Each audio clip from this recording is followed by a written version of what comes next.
We've talked a lot about AI. Let's talk about how we can protect the data that this AI is actually being trained on, all the models that we have. Cybersecurity is becoming more and more important, and that's why our last panel for today is called Defense, Diplomacy, and Digital, Protecting Cultural Heritage.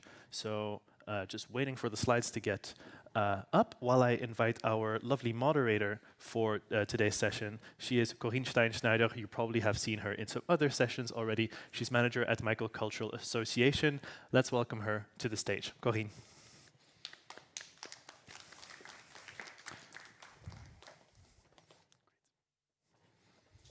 Hello. I will invite my colleagues, my two speakers, if you want to join the scene. And we have what? C'est dans quel sens? Vert, c'est avant. Ah, okay. So welcome in this session. We will be optimists this afternoon. So this session is a discussion, is a presentation of initiative and a discussion. So it's about. Can we get the slides up, please? They're working on the slides. 1 second. We're having a little bit of technical issues. So the topic is defense, diplomacy, and digital protection of cultural heritage. So in this session, we will explore 3 specific angles and approaches related to the use of digital in the context of the fight against human threats, against cultural heritage. And then we will explore how the 3 speakers envisage the role of the data space for cultural heritage. What is or are their expectations about the data space? So the first topic will be around the fight against illicit trafficking, looting and illicit trafficking of cultural goods. So it's not something new, but it has increased the last years because of the digital developments, because of conflicts and wars. And the European Commission has published recommendations and action plans. And as we will see with the first speaker, the role of digital is very important on this topic, because it's a lot about the question of digital inventories, about data, accessibility to data, interoperability between databases and between different sectors and different countries. So, and the quality of data is important. So, you know, this is really in the core of this topic, and we will see how the data space can play a role. The second example, the second topic will be around the very important issue of awareness, raising awareness and educate the citizen and the different stakeholders concerning the threats against cultural heritage. And we will explore the link between cultural diplomacy, stakeholders, museums, and how ministries can implement initiatives on the ground. And with the third example, we will more focus on the important issue of restitution and the role of digital in the process and in the discussions, conversations, let's say, about restitutions of spoil or lost cultural heritage. And we will see the example of the role of digital in the restitution process and the policy and the initiative implemented by a ministry again. So the 3... Really quick, can you check if the I can check again. Okay, that's great. Yeah. So, perfect. So I will introduce the first speaker, who is online. So Pier Giacomo, you're here. Perfect. So Pier Giacomo Sola is my dear colleague. I'm happy to see him from Bologna. He's the co-founder of Michael Culture. He's the senior project manager of Michael Culture, and he has more 20 years of experience in European projects in cultural heritage, and is also an expert on education, tourism, social innovation, community engagement, and he has a special interest in transferring the results of research to education and training, and is managing the project ANCHISE with my other colleague. You met him here, Marco. So please, PG, you tell me when I need to change the slide. Can you hear me? Yeah. Hope everything is fine. Wonderful. And sorry for not being sit down on the green chair close to the other two friends and colleagues that are joining the session.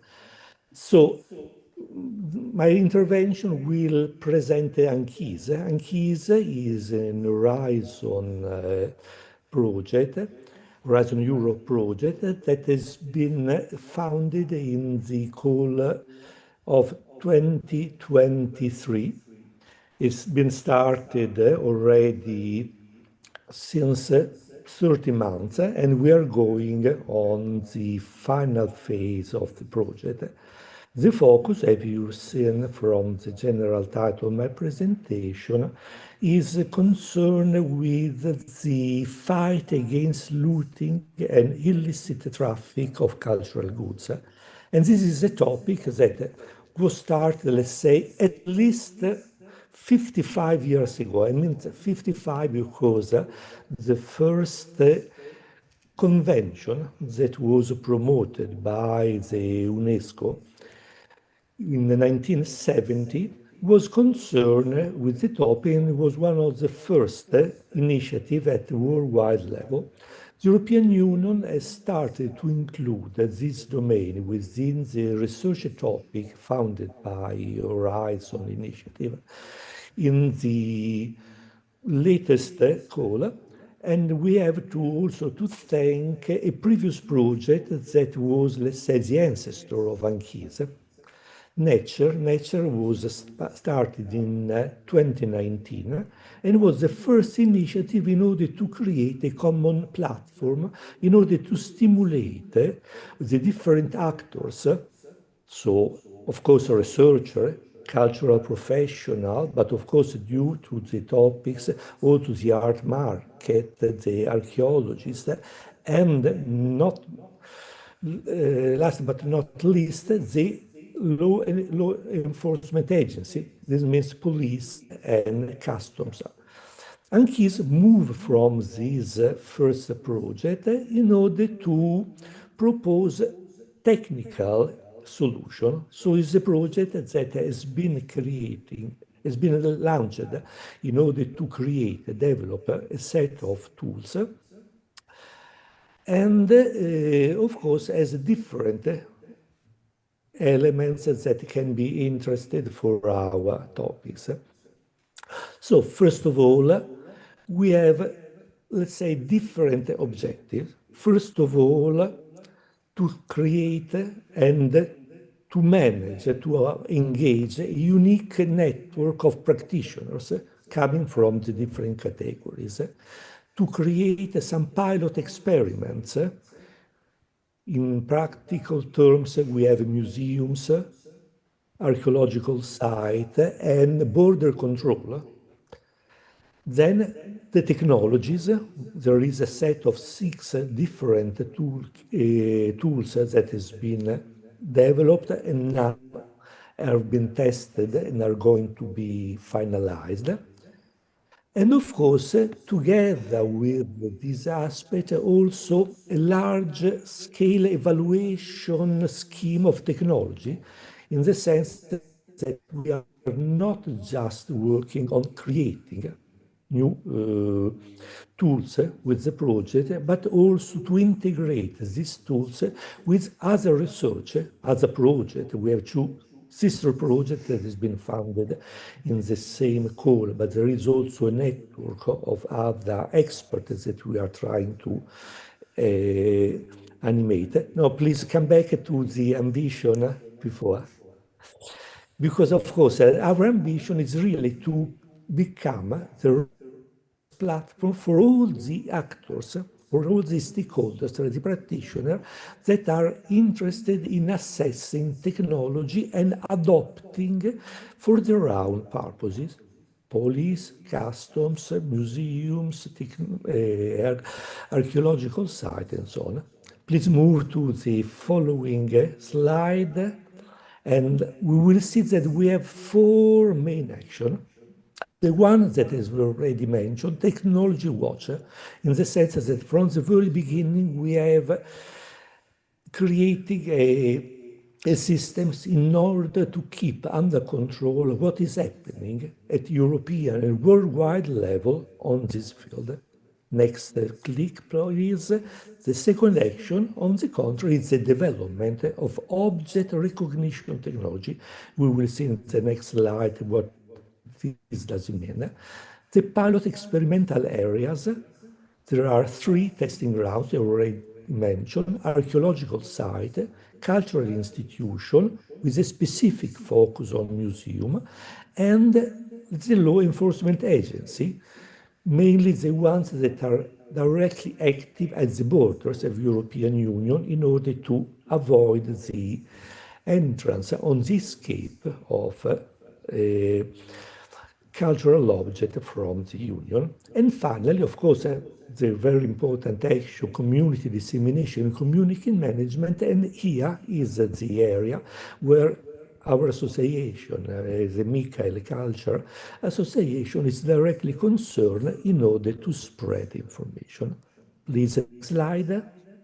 And here is a small presentation of the 6 technological tools. I will not go in depth, just at least to give you the idea, because we have some toolbox, the 2 one on the left, that have a very specific and detailed scope. For instance, the monitoring toolbox has been prepared in order to support archaeological sites to monitor if there are some information concerning illicit digging, illicit excavations that can be done in their own area. So there is the use of satellite, the use of drone, and so on.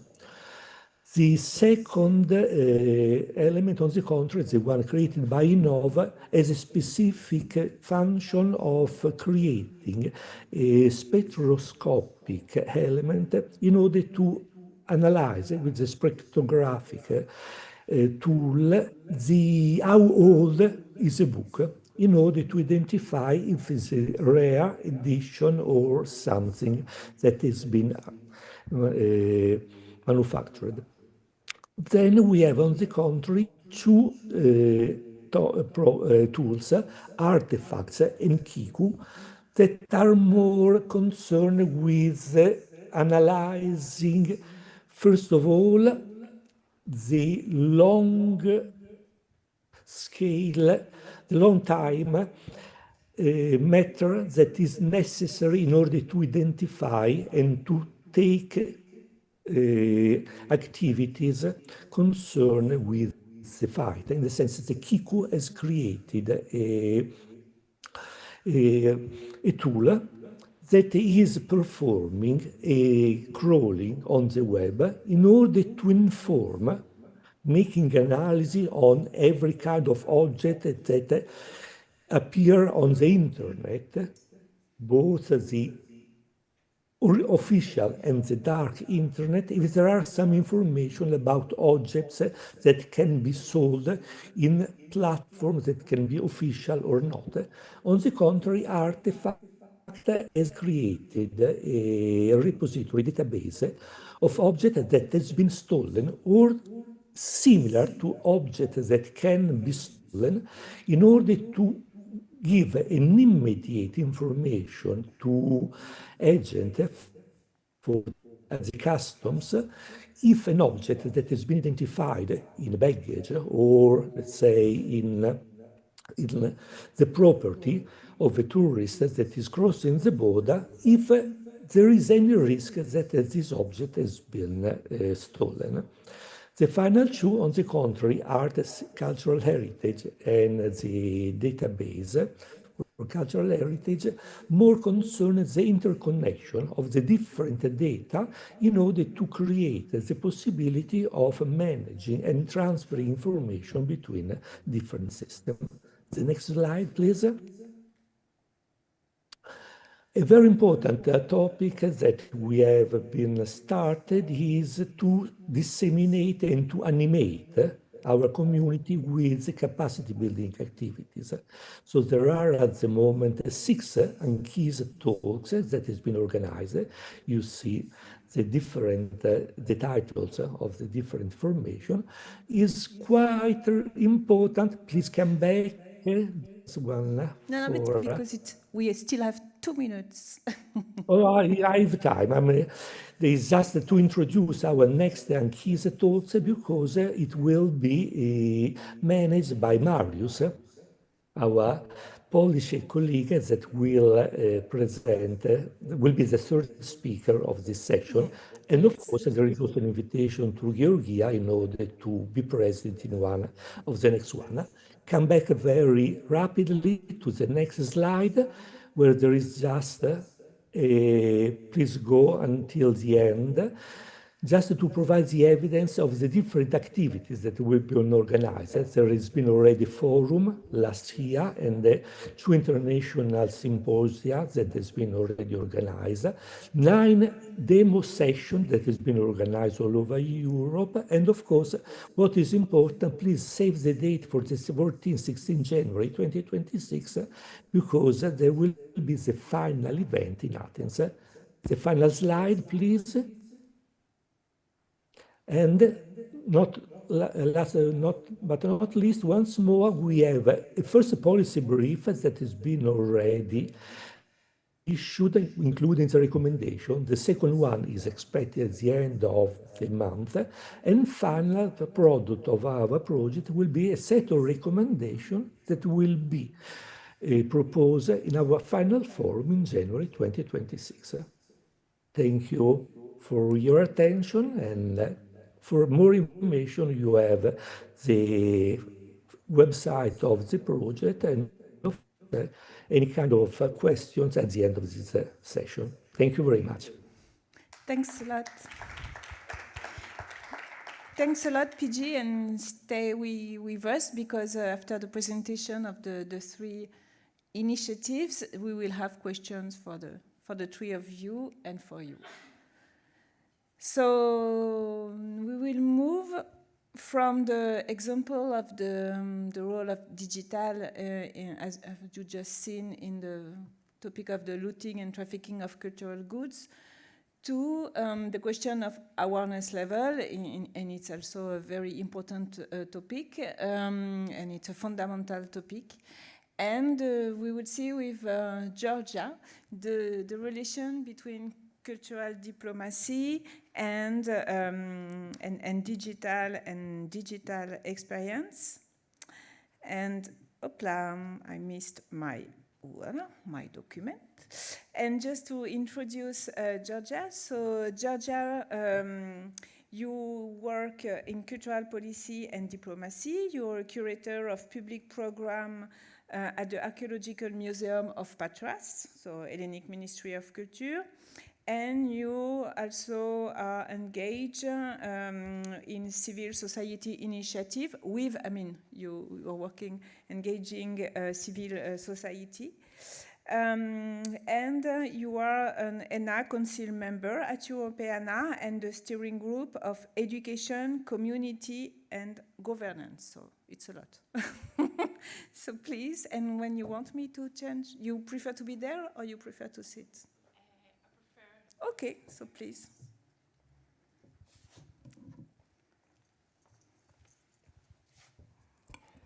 Thank you, Corinne, for the introduction.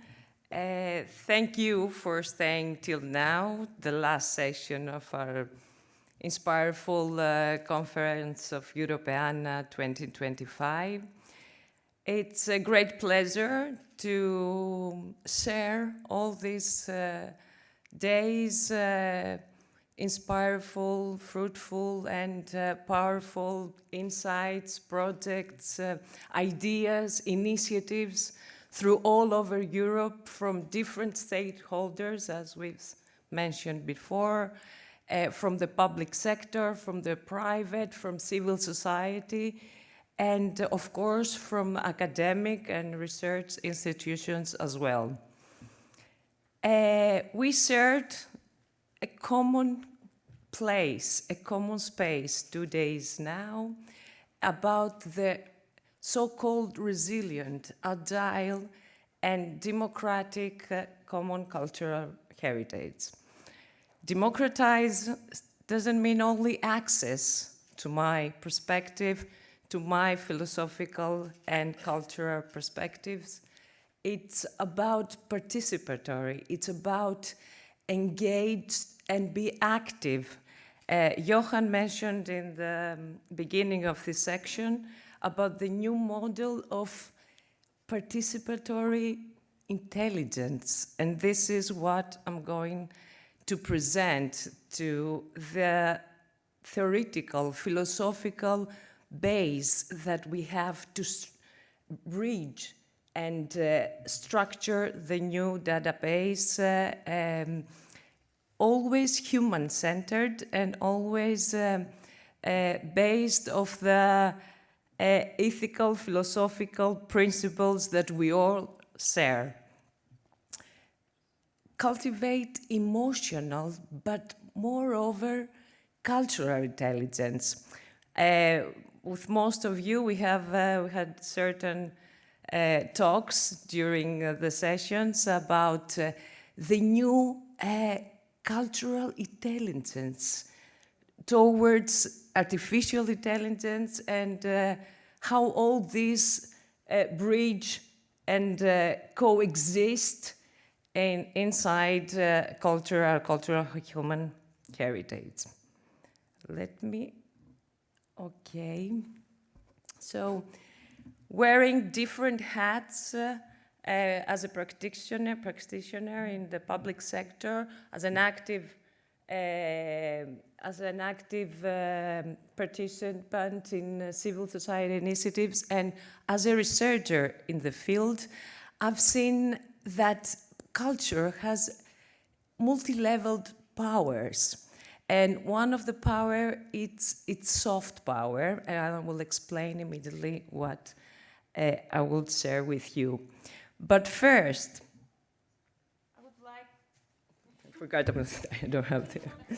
I'd like to share a question to you, the audience. Okay, don't worry, I'll have it like, okay, agile. Are you familiar for this abbreviation of this change of the chronological timeline of this terminology? Is any one of you of the audience online and in person familiar with this? Nolan? Yes. So, are we in a new era?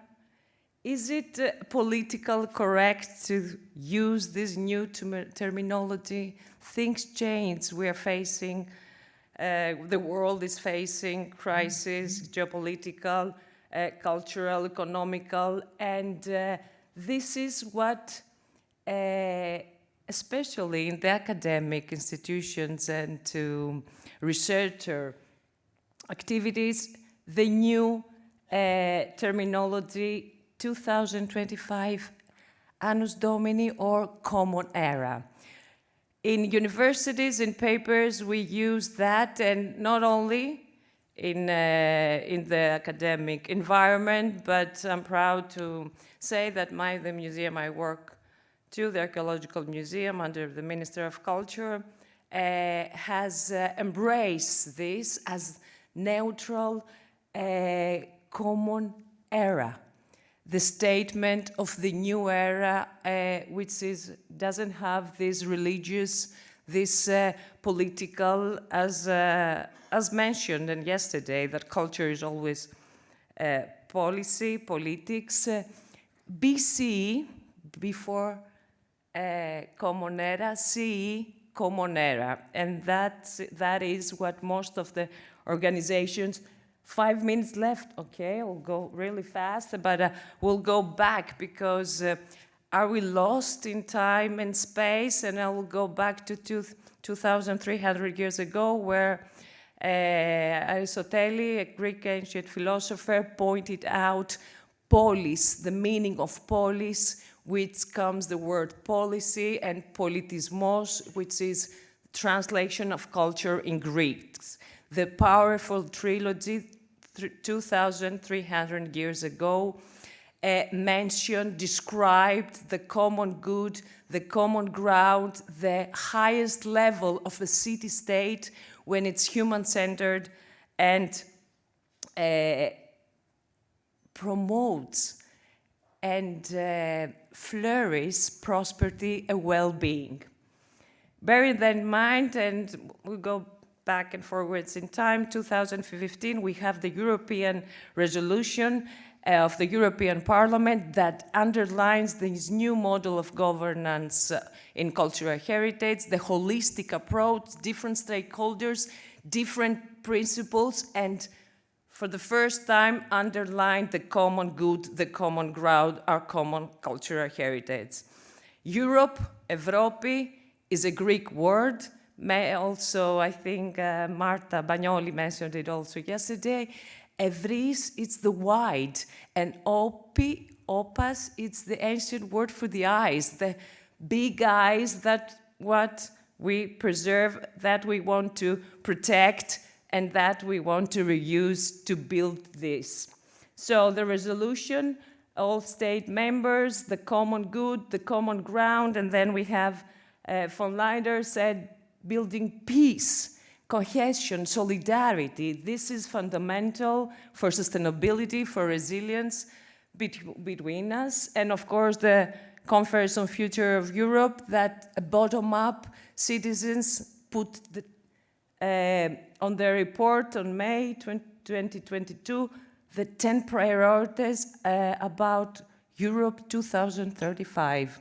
Among them, cultural events, sustainable growth through urban areas, environmental, cultural sites, and of course, from bottom up to the major economies in the world, the ECOSI, the joint declaration about the importance of culture in prosperity, well-being, growth, economical, spiritual, and then we have another powerful trilogy. I will go fast because I want you to see those two case studies from the museum, and the soft power, the power to change, to set other areas and exploit innovative approaches. And here we are to the trilogy and the narratives we want to engage and embrace our new audience.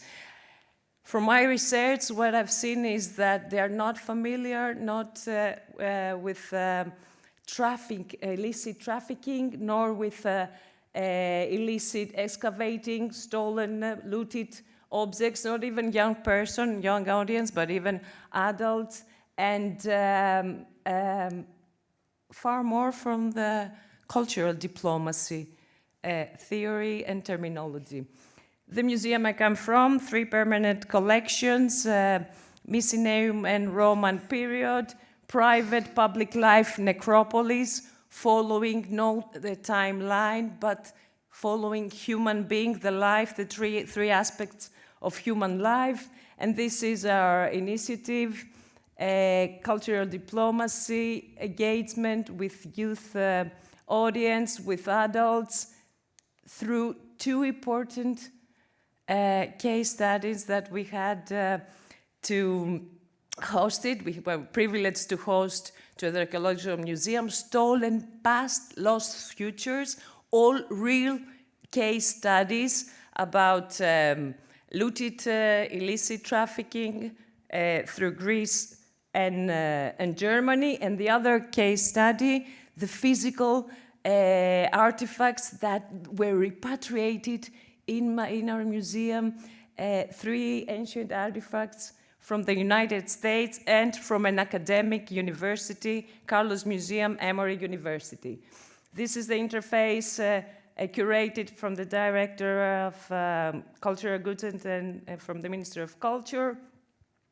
The thematic views, the missing, the stolen artifact, and of course the database from Interpol, more than 50,000.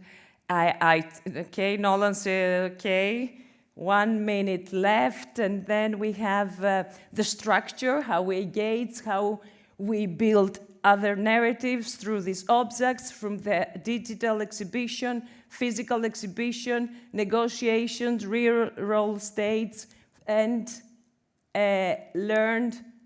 Here you see different activities, different capacity building for our audience, building trust, peace, and I will sum up really fast. I know it's last session, last minutes left. I will not take more of your time, and thank you. Support educational, philosophical, social, culture, DNA. This is what we have to embrace, promote, preserve, reuse in another, combine artificial intelligence, emotional, but most of all cultural intelligence as well. Democratize means participate, engage, and of course our big mission to coexist and build peace all over the world by educating the citizen of the world. This is the overall mission and should be the data space. So I don't know what you prefer. Common ground, this is a common area. Thank you for your time and for being here till now. Thank you a lot. Thank you, Georgia. Thank you. So thank you, Georgia. Again, yes, the role of education is really important, and then so you have to go to the website and see all the experiments with the digital and on this topic. And now we will go with you, Mariusz. And so Mariusz is a cultural heritage specialist with a deep commitment to restitution and protection of national heritage. And you combine expertise in archaeology, in law, and cutting-edge technology. And you are really working on the recovering of lost artifacts representing Poland's interests on the international stage. So please, go. It's there. Thank you.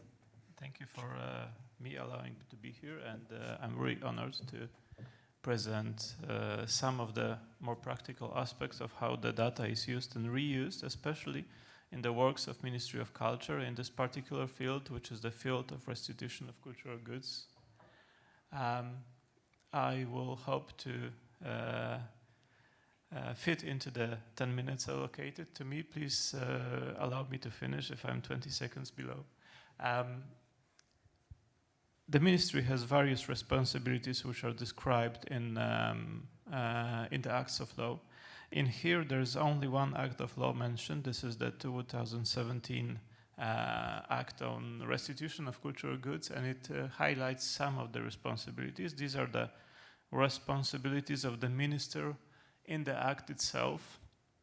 And there are other acts on museums, on copyright laws, and on cultural heritage, and every single one act adds a number of responsibilities to already strained minister as a person and ministry as a whole, as an institution.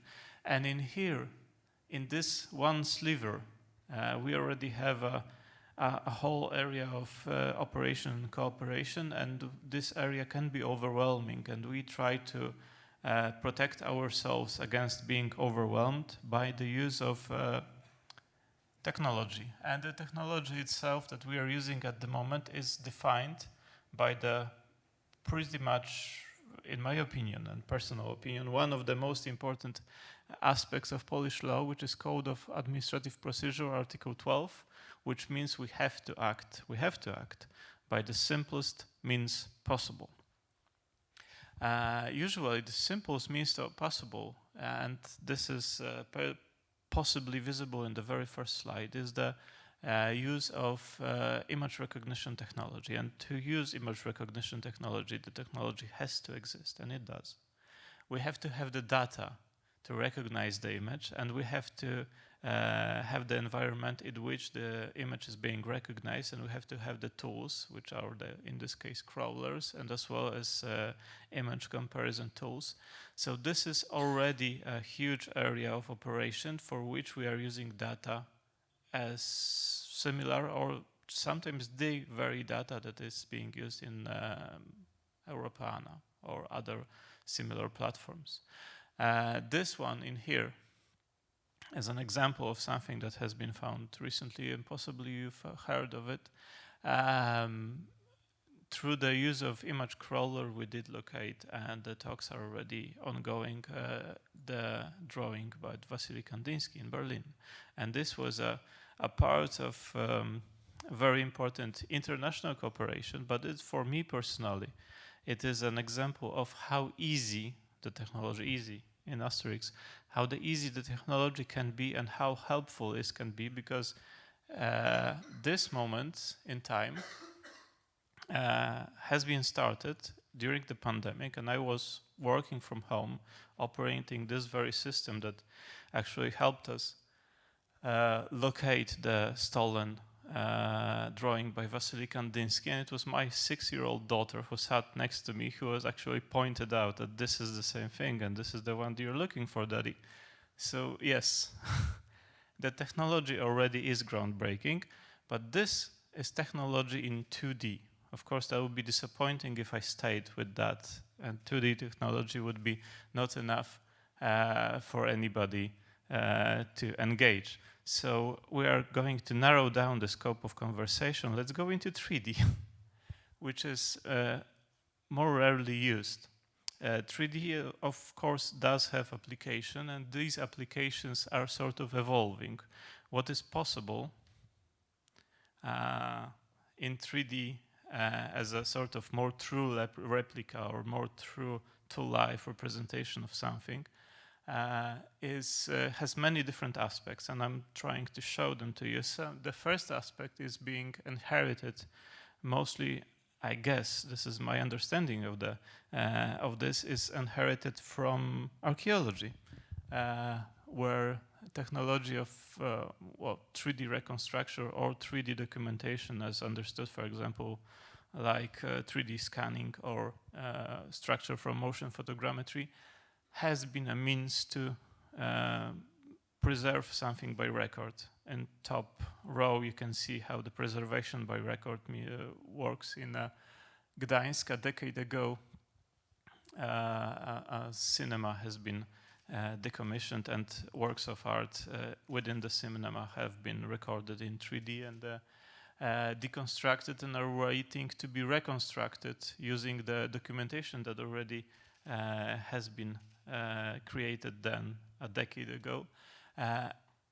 Of course, below we have examples of something that has been deconstructed during the excavation process, but cannot be reconstructed because the excavation process was so destructive itself. So this is an amazing example of what can be done. In the restitution process, we have examples of that being conducted and used on international scales, and of course the reconstruction, digital reconstruction of the complex of Koh Ker in Cambodia, is an example of that. The use of 3D technology can be divisive and is divisive, and we have many examples where this divisiveness is kind of the point. First, the return Rashid or return Rosetta is an example of how the technology can be used, but somebody claiming the artwork from somebody who's holding the artwork. And another example is the art from Palmyra. This is the example of somebody who actually doesn't own the artwork, doesn't even claim the ownership of the artwork, but claims the action in good faith. But it is being portrayed by some other actors to be actually a digital colonialism. These are two, I would like to say, I'm not really sure I'm I'm correct in here. These are two examples of, two polar opposites of the same sort of action. What is important here is who takes the action actually creates a source of puts the narrative to be considered later on. Putting it in Polish perspective, first of all, the restitution as we do it is the return of the original, return to the original states. In that sense, both of these actions, and they can be seen as commendable or not, it's for each one of you is to decide about them, are not actually the restitution, but they are performance. And they can be very, very useful performance, and they can be very useful for the further restitution if it happens. But they are not restitution itself, they are performance about restitution. Why am I mentioning this? It's because in Polish constitution itself, not even the legal act on restitution, but the constitution itself, this kind of performance or this kind of research is being protected. And should you ever decide to do something like that about Polish cultural heritage, you are very free to do so, and you are even encouraged to do so, because this is a culturally guaranteed freedom of every single person, not even every single citizen, but generally every single person in here, or every single entity if in a year or two or 2 years in the future AI decides to do it itself and is capable of doing so.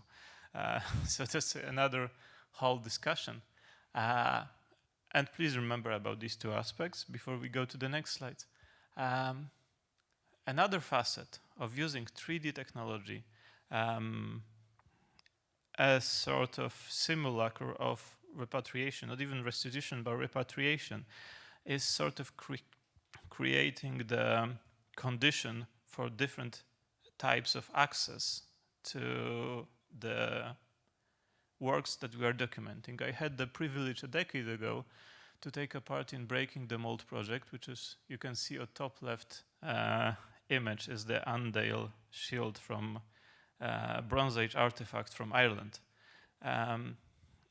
This is, of course, example of very fragile artifact being documented for safekeeping. It cannot be studied, but everybody who wish to study it, because how fragile it is. We have another examples below, like the Oseberg ship and the Oseberg wagon, which, because of how it was preserved in 19th century, cannot be touched, literally.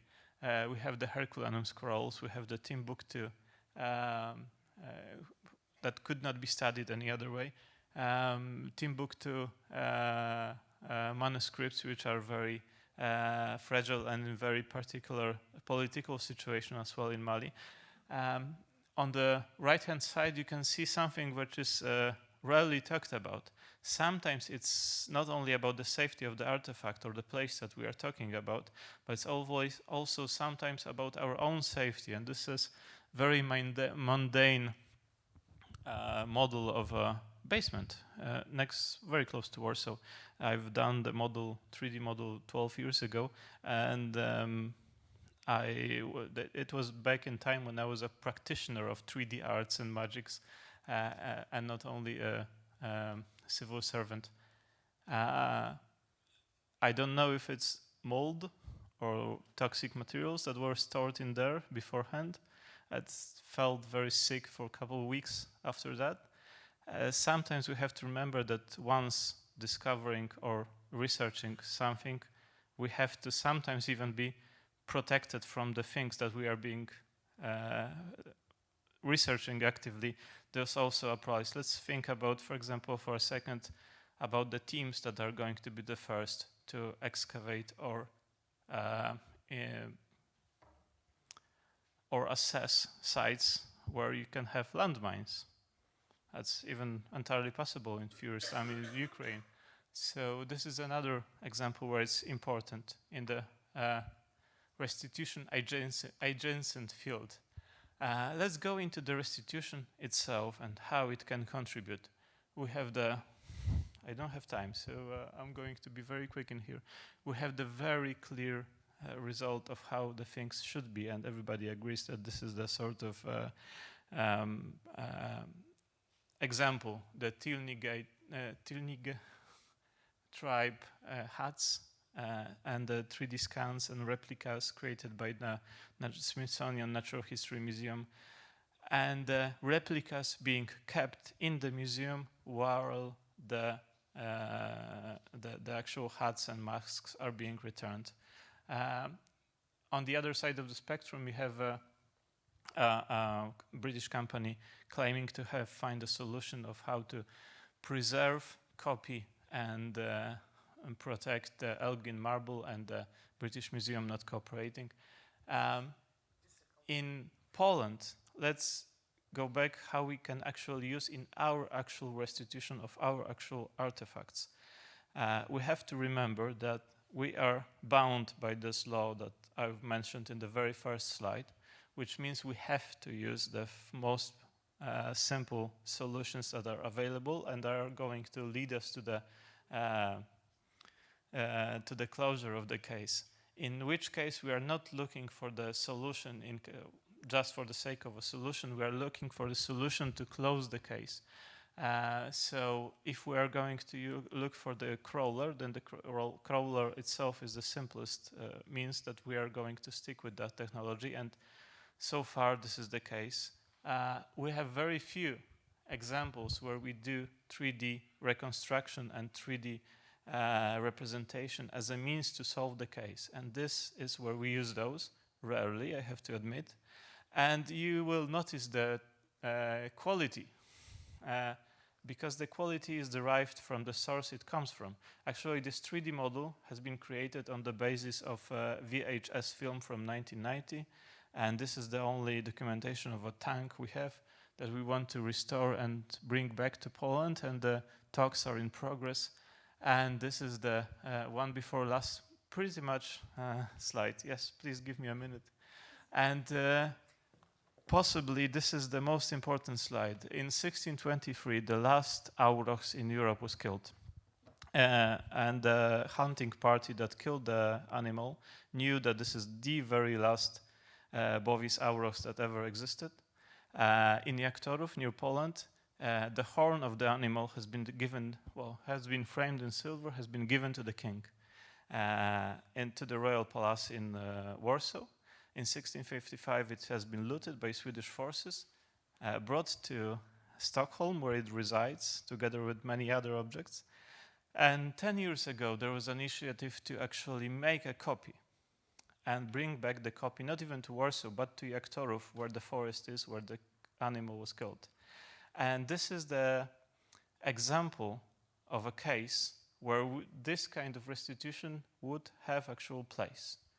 Because as much as it's possible politically to make an example and return the object from 17th century, and it happened that actually happened once. Olof Palme in 1970s returned one object from Sweden to Poland from the very same conflict. We do not have a clear path on administrative level to do so.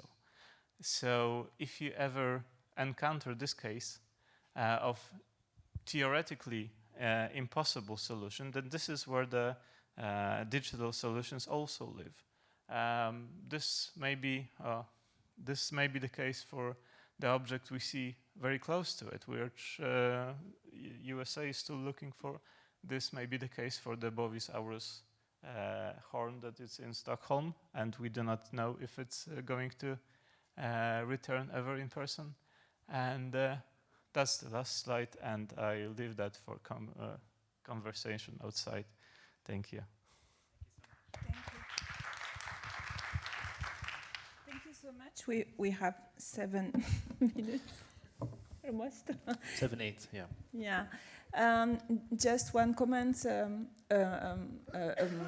to you, to Mariusz. Yes, the digital question of the digital restitution is really a hot topic, in fact, as I understood, and it's really a cultural diplomacy topic, because some of the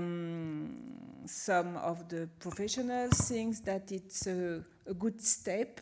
I mean, when it's not possible to do in another way, and that it's very useful, and not other ones thinks that sometimes it's used not to give back the original object when it exists. So, you know, there are those two approaches concerning digital restitutions, and it's a very interesting topic, but it's clear that it's a very important element and a very good step and what you've done.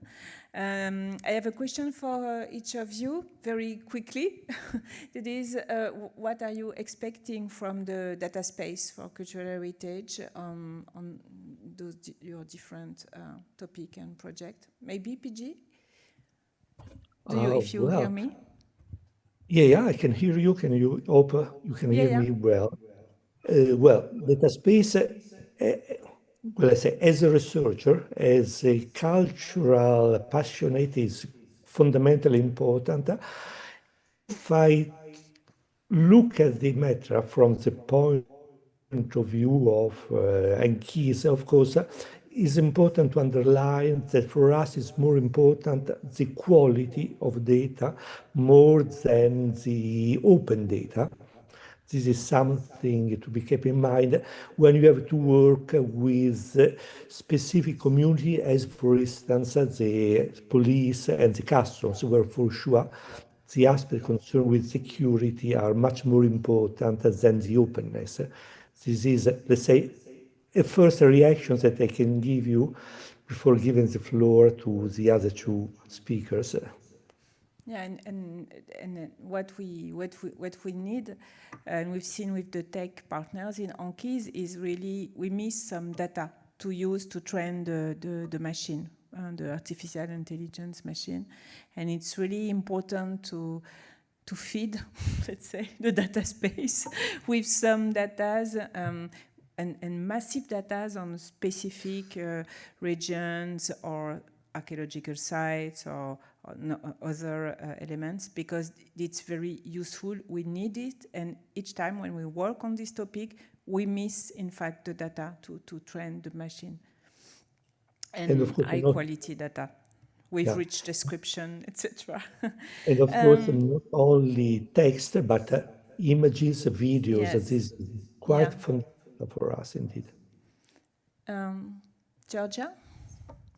I will agree with you that we need quality and openness, and I think yesterday Harry, Christine and Sophie pointed out exactly what we want: to reach more audience in a trustful and meaningful way first, to go beyond the discipline, beyond discipline, beyond the boxes, and create, from my perspective, different narratives, but always bear in mind and draw our attention human-centered, in order to embrace, and the third, to build and raise awareness of communities, understanding the other, and, as I said to my presentation, educating the citizen of the world of the new common era. I would say these key principles should structure fundamentally the common space data we want for the future. Yeah, and yes, totally agree. And as you are also a member of the education community Yes. of ENA. Yes. Also, the data space is really a very nice resource for educational materials. And for example, working with schools on this topic of illicit trafficking, we built some galleries. We set up galleries on Europeana with archaeological materials for educational purpose on the question of the traffic or looting of cultural goods. So it's also a way where the data space can be really very useful for educational material with galleries and or using the Quad Exactly. heritage support. Yes, all the as well. GLAM community, and not only, as Pierre said, images, texts, but Europeana has also exhibitions with different Yes. narratives, Yeah. content that can be used, reused, and spread its mission. So, Yes. yeah. And Mariusz? Oh, thank you. From the perspective of the very specific use case scenario that I have, which is the administrative procedure on reacting to the to what happens on the market, and what happens in the real life, it is very important that we have the perfect tool. And in administrative proceedings, the perfect tool is the invisible tool, which means that it's the tool that will not affect my workflow or possibly affect the workflow the least. So I'm not concerned about spending time fighting with the databases, with the procedures of gaining the data, in which case the administrator and the scientists in me actually are in disagreement, because the scientist would prefer the perfect quality of data and the perfect openness of data, and the administrator would prefer the data to be available right now and to be just enough to finish the particular proceeding that is on the table, which means the accessibility of the data, the easy to use and easy to learn software, the very clear terms of use, and preferably no obstruction to the use of by the government agency. So these are the conditions that are different than would be in generally scientific environment. Okay, thank you. Do you have time for one question? No? Afraid not, I'm sorry. But thanks a lot. Thanks a lot. It was Thank very you. interesting, and hope we will have further discussions on this in the data space context. Indeed, and after AI, I think we should close with cultural intelligence combined, of digital course. and cultural intelligent tools and Thanks. narratives. Thanks Thank to you, and thanks Thank you. to you for your patience. Thank you so much. Thanks you. Thank you again to our panelists, and thank you as well, Corinne, for leading this discussion expertly. We have just a few minutes. Don't go anywhere. We'll allow for the other sessions to come into this room, because in just a few minutes we will have the closing ceremony here, which you really don't want to miss. And for our panelists as well, just stay here for a few minutes, because I have a nice little gift for you to thank you for your cooperation and collaboration in the panel today. Pier Giacomo, thank you as well. You are the biggest head in the room right now. We thank you very much, and sorry that you can't be here for the closing ceremony, but we will catch I'm up sorry in person. too. Next time. Okay. Thank you very much in any case. Have a great rest Thank of your day, and we'll see you all back in just a few minutes.